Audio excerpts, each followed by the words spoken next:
In this video, you will learn about functions defined by tables and graphs. Now, when we say a function by definition is a relationship between two sets of values called the domain and range, where each member of the domain is assigned to exactly one member of the range. So for example, if we are dealing with birthdays, and here we have Peter, Meg, Chris, and Brian. And Peter's birthday is January 8th. Meg's birthday is also January 8th. Chris's birthday is March 5th. And Brian's birthday is February 6th. We have here on the left side, these values are called the domain. And then on the other side, these values are called the range. So domain goes on the left, range goes on the right. And as we get more into algebra, we will soon learn that domain will be our x values, and range will be the y values. Okay, and a function, by definition, is where each member of the domain, or each x value, is paired with only one y value. Okay, so this would be a function because every x value is with only one y value. So yes, Peter and Meg both have the same birthday, but Peter only has one birthday. Meg only has one birthday. Okay, so this would be a function. And we can write these as ordered pairs because if these are our x values on the left and these are our y values on the right, we can write them together with x and y as an ordered pair. So for Peter, Peter goes with January 8th. So Peter, comma, January 8th would be an ordered pair. The x is paired with y. Meg goes with January 8th as well. So we can write that as Meg, comma, January 8th. So this shows that Meg's birthday is on January 8th.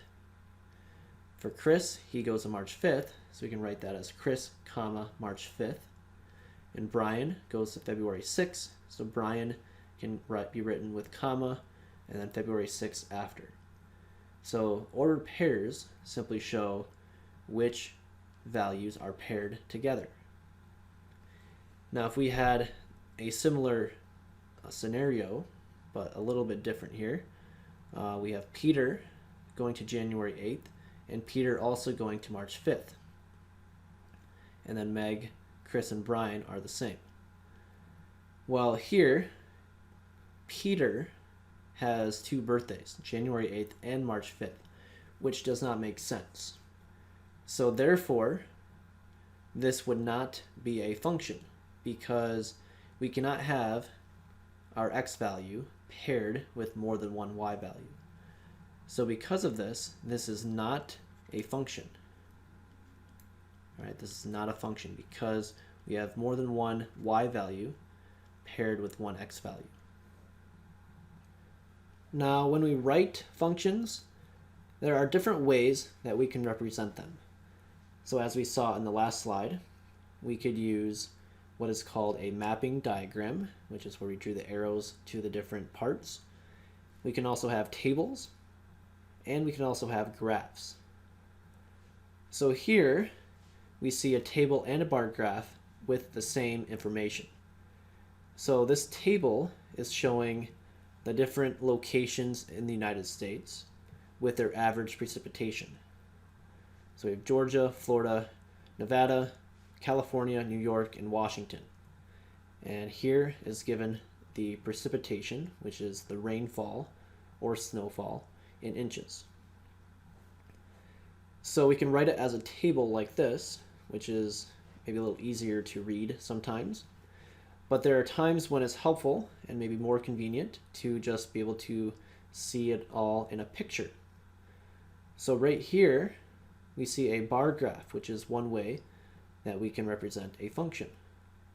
So with the bar graph, notice that each column represents a set of data.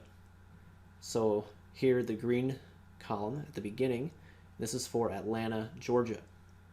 The second column is for the Jacksonville, Florida. Then we have Las Vegas, Nevada, etc.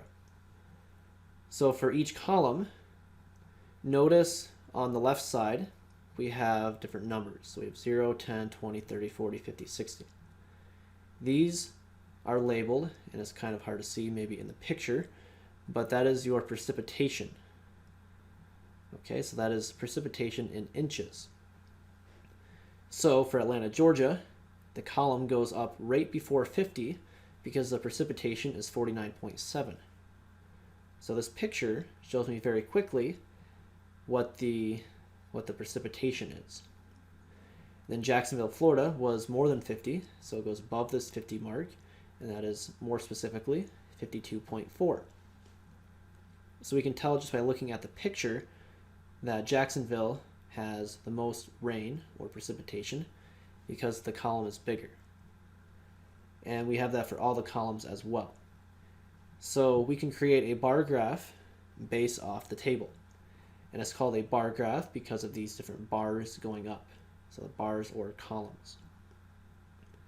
In addition to bar graphs, we can also create a different type of graph.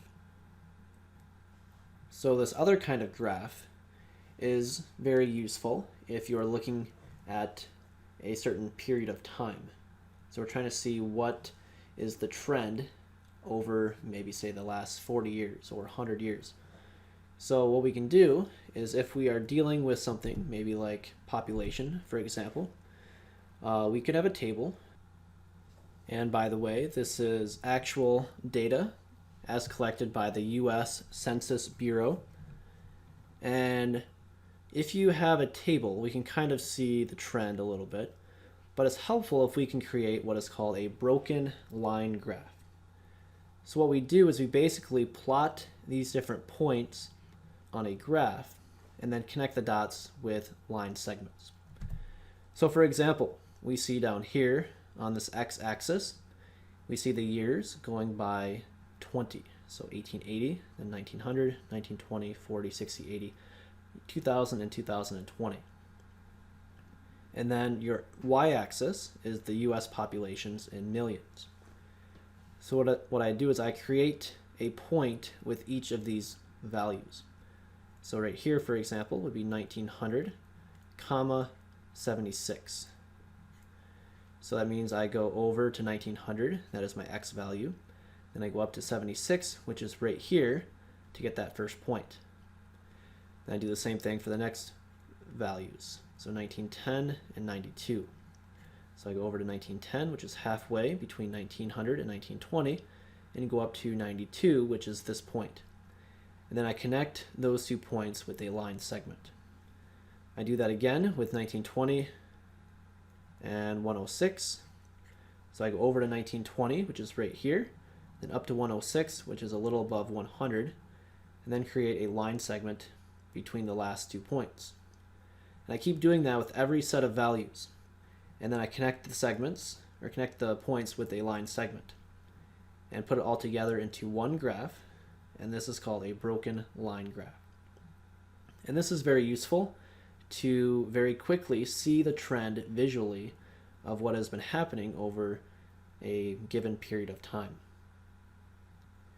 And this concludes our lesson for today. We will see you next time.